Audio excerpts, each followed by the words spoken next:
The Narrative State Podcast with Sabrina SpeakEasy. Episode 4, Influence Factories, Diddy, Hollywood, and the Child Actor Pipeline. If you want to understand American power, don't look to the government.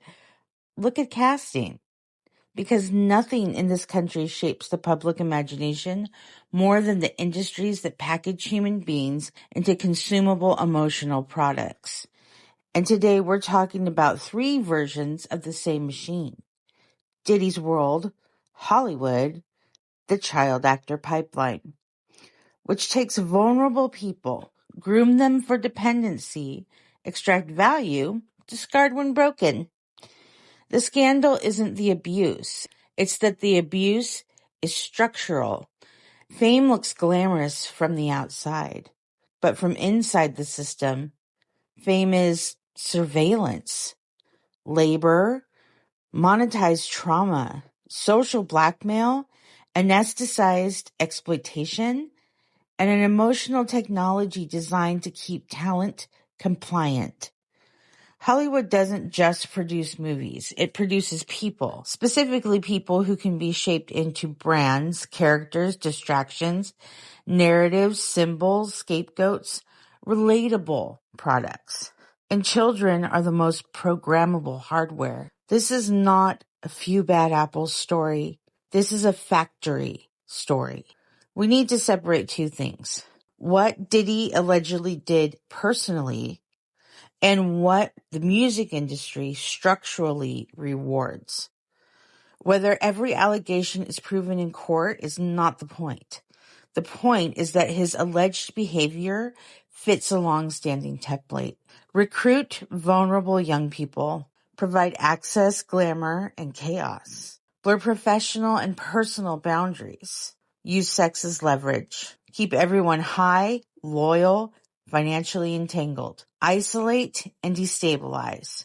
Destroy reputations when people escape. It's Eyes Wide Shut, but sponsored by Ciroc. The industry plant conversations make sense in this context. People aren't chosen because of talent. They're chosen because they're moldable. Fame isn't earned. It's allocated. Hollywood's treatment of child performers is a slow-motion disaster we romanticize. We know the outcomes: addiction, breakdowns, disappearance from public life, exploitation, grooming, financial abuse, identity collapse.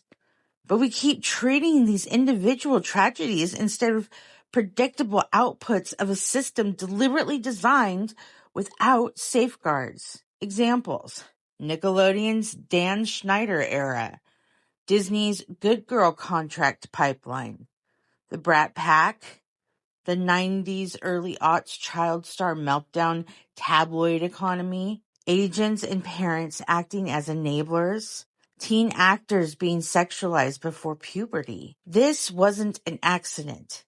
It was market logic. Children are profitable because they work long hours, they don't know their rights, they can't unionize, their parents are financially dependent, their trauma reads as depth on camera, and their breakdowns earn views. Hollywood is a high-functioning, abusive household with global distribution. Here's the part that conspiracy theorists get right.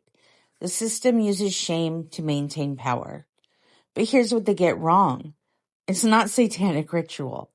It's corporate psychology. The mechanism is simple. Create environments where boundaries erode. Push people into compromising situations. Capture the evidence socially, financially, or emotionally. Offer protection in exchange for obedience. Make leaving catastrophic. It's not mystical. It's managerial. You don't need Satan when you have NDAs, publicists, PR crisis timed around premieres, narratives ready for tabloids, blacklists, addiction cycles managed as branding arcs. Shame is cheaper than security guards. Trauma is cheaper than training. Secrets are more reliable than contracts, and the public eats it alive. Celebrities aren't real people in the public imagination. They're narrative assets.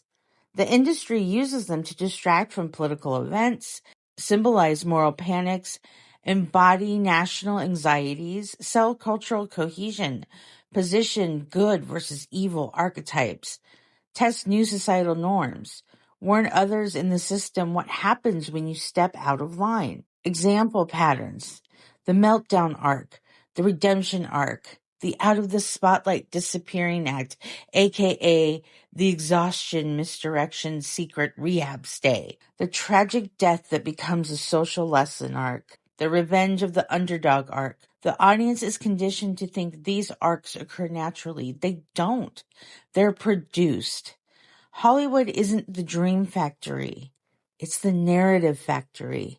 And it services not just entertainment, but politics, religion, conspiracy culture, and capitalist myth-making. Because emotionally, people recognize something real. Power imbalance, sexual exploitation, secrecy, ritualized gatherings, wealth shielding abuses, a culture of silence, a charismatic central figure, children being used as currency. So conspiracy culture takes this truth and then dials it to 11. If a little exploitation exists, then maybe all of Hollywood is a satanic pedophile ring. The emotional shape is correct. The supernatural explanation is not. Abuse in Hollywood isn't demonic, it's institutional. And because it's institutional, it's more boring and more horrifying than the lizard people. The talent myth is the biggest grooming tool we've ever invented. It's something that has directly affected me in my professional singing career. We tell people, if you're talented, you'll make it. If you work hard, someone will discover you. If you play the game, you'll be rewarded. Pay your dues. Keep pushing. You'll break through. What we don't say is the system selects for obedience. Non-compliance is punished. Beauty is commodified. Thinness is mandatory. Fat people don't get lead roles. Disabled people don't get written into stories. Whiteness is the default template. Proximity to power matters more than skill. I wasn't rejected because I wasn't good. I was rejected because the machine didn't need my neurodivergent plus-size human product. And that realization breaks people. If you're smart, you'll be thankful you were spared. Influence factories don't just create stars, they create stories. Stories that shape the national imagination. Stories that crowd out reality. Stories that uphold power structures by turning human beings into symbols. These symptoms don't exist because some elite cabal engineered them.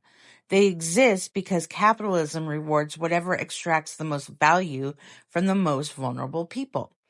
But here's the twist. The public is part of the machine too. And our attention is a fuel.